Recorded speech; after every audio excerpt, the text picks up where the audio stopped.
दोन्ही राष्ट्रवादीच्या विलिनीकरणाचा आता काही विषय उरलेला नाही। त्यामुळे 2029ला बारामतीत कदाचित पवार विरुद्ध पवार अशी लढत होऊ शकते, असं मत आमदार रोहित पवारांनी व्यक्त केलं आहे। विलिनीकरणाचा विषय त्यांच्या हयातीत सुरू होता, आता त्यांच्या पश्चात म्हणजे अजितदादांच्या पश्चात विलिनीकरणाचा विषय राहिलेला नाही। बारामतीकरांनी यापूर्वी लोकसभेला व विधानसभेला पवार विरुद्ध पवार अशी लढत पाहिली आहे, असंही रोहित पवारांनी आठवण करून दिली। बघा, आता अजितदादांच्या वेळेस सुद्धा पवार विरुद्ध पवार झालेलंच आहे, लोकसभेला सुद्धा पवार विरुद्ध पवार झालेलंच आहे।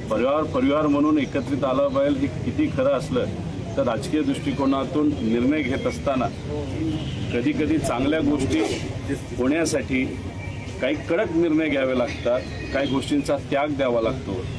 आता जर उद्या जाऊन परिवाराला एकत्रित द्यावं लागेल, आम्ही तर विरोधात आहोत, पण सत्तेतून काही लोकांना बाहेर येणं म्हणजे पक्षाला आमदारांकडे बघून आणि त्यांच्या सर्व कार्यकर्त्यांकडे बघून तो तसा सोपा निर्णय नाही।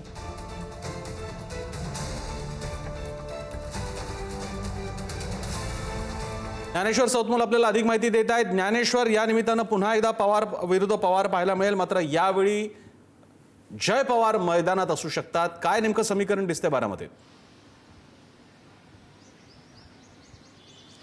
आजच्या दिवसातलं हे सगळ्यात मोठं राजकीय स्टेटमेंट आपल्याला म्हणावं लागेल प्रसन्न सर, कारण 2029च्या विधानसभेच्या निवडणुकीमध्ये पवार विरुद्ध पवार अशा पद्धतीची लढत होऊ शकते, अशा पद्धतीचं विधान हे पवारांच्याच घरातल्या रोहित पवारांनी केल्यामुळे त्याच्याकडे मोठ्या आश्चर्याच्या नजरेनं पाहिलं जाते। कारण सगळीकडे जेव्हा विलिनीकरणाची चर्चा किंवा दोन्ही कुटुंब एकत्र येण्याची चर्चा, तेही अजित पवारांचं निधन झाल्यानंतर आणि 2029ची ही सगळी परिस्थिती पाहता अजूनही काही लोकांची अशी जेव्हा अपेक्षा आहे की हे दोन्ही पक्ष एकत्र यावेत आणि ही सगळी इथून पुढची जी सगळी काही राजकीय कारकीर्द आहे ती दोन्ही पक्षाला एकत्र आल्यानंतर, ताकद वाढल्यानंतर आणखी लोकसभेच्या येऊ घातलेल्या निवडणुका असतील किंवा त्यानंतरच्या विधानसभेच्या त्याला आणखी त्याचा जास्त फायदा मिळेल असं वाटत असताना जेव्हा आज जय पवारांना देखील पत्रकारांनी प्रश्न विचारला तेव्हा देखील लोकांच्या मनात मी म्हणजे जय पवार यांना 2029ची उमेदवारी मिळावी अशा पद्धतीचं एक वक्तव्य केलेलं आहे आणि त्यालाच जोडून आजचं दुसरं महत्त्वाचं रोहित पवारांचं हे वक्तव्य आपल्याला बघायला मिळतं, ज्यामध्ये ते स्वतः असं म्हणतात की पवार विरुद्ध पवार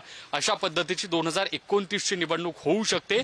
याचाच एक अन्वयार्थ आपण काढायला गेलं तर आता विलिनीकरणाची चर्चा खरंच थांबलेली आहे का आणि खरंच पवार विरुद्ध पवार अशी निवडणूक होईल का हे या निमित्तानं पाहणं महत्त्वाचं ठरणार आहे। कारण आज एक मोठी चर्चा जेव्हा विलिनीकरणाची केली जाते तेव्हा अजूनही काही लोकांकडून अपेक्षा व्यक्त केली जाते, आशा व्यक्त केली जाते, मात्र रोहित पवार जेव्हा अशा पद्धतीचं एखादं वक्तव्य करतात तेव्हा खरंच आता विलिनीकरणाच्या चर्चेला पूर्णविराम लागलाय का आणि शेवटपर्यंत हे दोन्ही पक्ष स्वतंत्र पद्धतीनं निवडणुका लढणार का याकडे पाहणं महत्त्वाचं असेल। 29ला नेमकं काय होतं हेही पाहावं लागेल। धन्यवाद ज्ञानेश्वर, तुम्ही दिलेल्या या माहितीबद्दल।